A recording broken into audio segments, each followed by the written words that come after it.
All right, so we're down to the class material, such as it is for this unofficial operational technology class.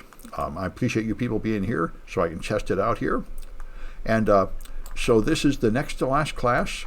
We'll do chapters 8 and 9 and demonstrate the factory I/O projects. And then the last class, I have one more chapter there, and that's it. For this one, I should mention some special events. Students want to learn lockpicking, so I have, on March 18, 9 days from today, I'll do hands-on lockpicking training in Science 37, so anybody can come to that. It's worth extra credit in any of my classes if you care, but you have to be there. You can't do this virtually over the internet. And I'm going to probably have another pirate class starting in about a month in secure coding. I'm developing a class there. I've got quite a lot of the projects. I found a book. I'm going to write some lectures, so I'll announce that on my website when it comes up. And I appreciate if some students are available to beta test that. With these unofficial classes, I get to test things before I roll them out. And I have to teach that in the summer in Texas and probably at other conferences and such. And so I'm going to be refining that class. Anyway, let's get on to the chapters here. It's 8 and 9 today. All right. So here's 8. All right. All right, and really, like I say, I mentioned before, pretty much this whole class is all the security measures are pretty much the normal security measures you'd find in Security Plus or CISSP. It's just a little bit of new information how they would apply in the OT world. So the project life cycle here is going to seem very much like project management of any sort. So you have an initiation phase where you decide what you're trying to accomplish, stakeholders, do an assessment to find out what you want to accomplish, goals, objectives, governance, and approvals. That's just to get some project started where you're going to deploy some operational technology. Then you plan the thing and conduct risk assessments and plan mitigations and prepare for change management, because whatever you build, you're of course going to have to keep changing it. And then you execute it. You purchase and deploy your systems, monitor progress, see if it is deviating from your plan, and you have meetings and status updates to see whether it's working. And all this is the same for any kind of IT rollout. Then you get it running, so now you monitor it and control it. You track the performance and see if it's doing what you wanted it to do. You have status updates, risks, and change management for changes as things go by, and project reviews and audits. This again is the same for any other IT project. And then you have a closure phase. When you're done with it, you deliver whatever you were supposed to deliver, project evaluations, final reports, and lessons learned. This is something very important to remember in IT and OT and security in general. When you do something, you should have a review afterwards where you say, they call it a post-mortem sometimes. Okay, what did we do? What worked? What didn't work? How are we going to do better next time? You have to constantly improve all your processes, or you can't keep up with the rapidly changing technology landscape. All right, so considerations, you got to have requirements analysis. This is probably where you get something really more relevant and more actionable. This is the problem. There are stakeholders who are used to old-fashioned non-computer connected equipment, or at least non-internet connected equipment, and they have important things to say, and you can't just call them stupid and ignore them. You have to have stakeholders, people who are on site and understand the mechanical operation of the actions on site, in addition to IT and security people who understand the internet and considerations up at that level. And everybody has to work together.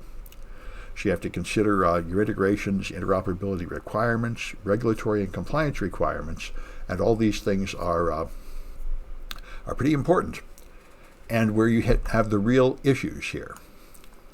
And by the way, I keep comparing this to CISSP because it's very similar to the way hands-on IT people tend to not communicate well with management people, like CEOs and such, that are trying to run the company.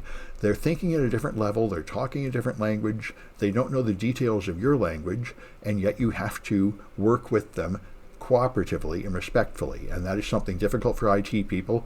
And in the other regard, the IT people have difficulty understanding and respecting the hands-on mechanical OT workers. So that's the thing. It's important to learn a bit of humility and some communication skills so you can listen to people and understand what their concerns are. This is the operational technology class today. Anyway, so All right, so then you got to allocate your personnel and budget and equipment and such, and you have to have change management. All these things can change. The IT stuff can change, the management can change, the business objectives can change, and the mechanical equipment and the factories can change, and they will, of course. So you have to have change management where you have stakeholder engagement. You consider what challenges and resistance there's going to be. You train and support the people that will be affected, and then communicate, hopefully, the outcomes and benefits of the change. So hopefully people can understand why you did it and get on board with it. Or you can listen to them and find out what the problems are and deal with them. Very often, some change that sounded like a good idea turns out to create some problem that is terrible, and you have to give up on that plan and not make that change.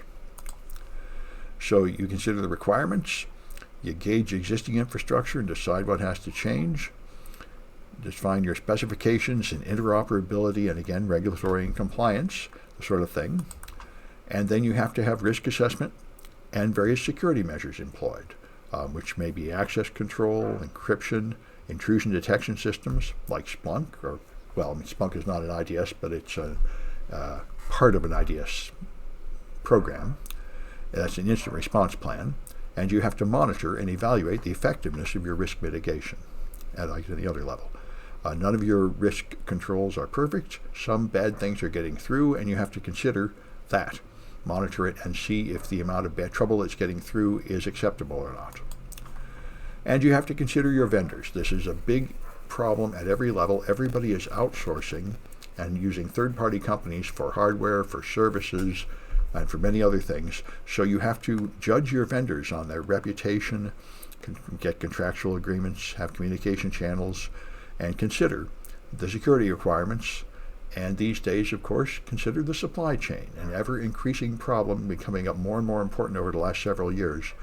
Everything you use, in fact, depends on other things. There's a software supply chain where you're using libraries that might be out of date or vulnerable, and there's a hardware supply chain where an increasing number of people are not willing to use hardware that includes hardware components that come from hostile nations, unfortunately, like China these days. And that is, of course, what we're talking about in the news segment. That's why the Chinese are moving to RISC-V, because they don't want to use ARM, because it relies on hardware from a hostile nation. And more Americans are taking the same position in reverse. So let's try a Kahoot. This is chapter 8.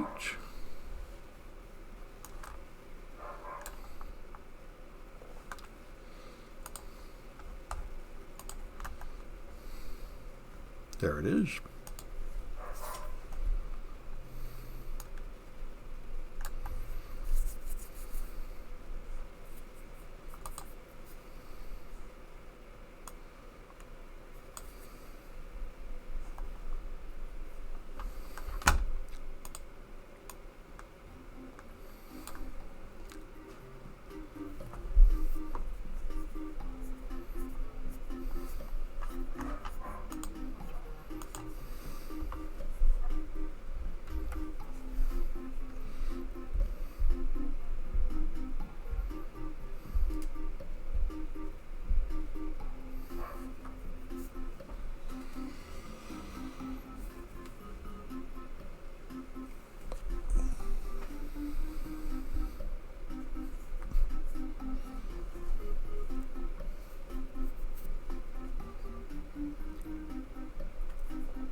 All right.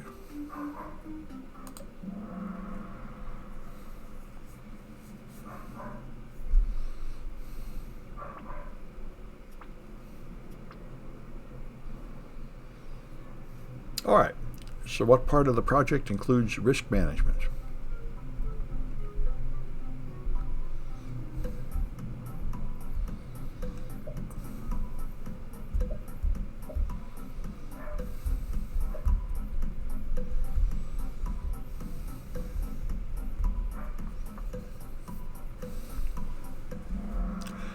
Yeah, monitoring and control as it's running.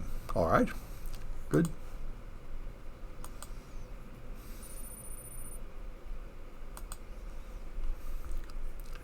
All right, what part includes training and support for people that are affected?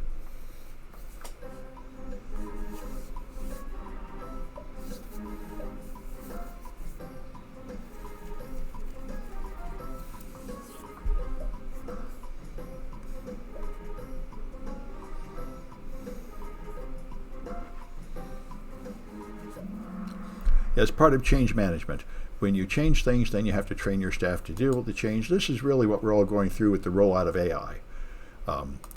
You have to train your staff what to expect and how to deal with the new systems.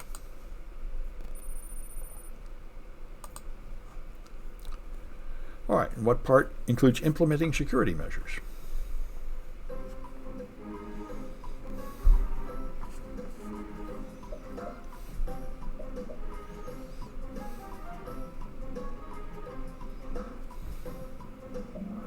All right, that's risk management.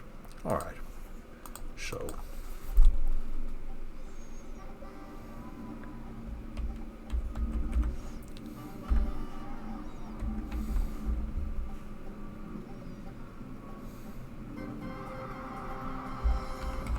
all right, good. All right.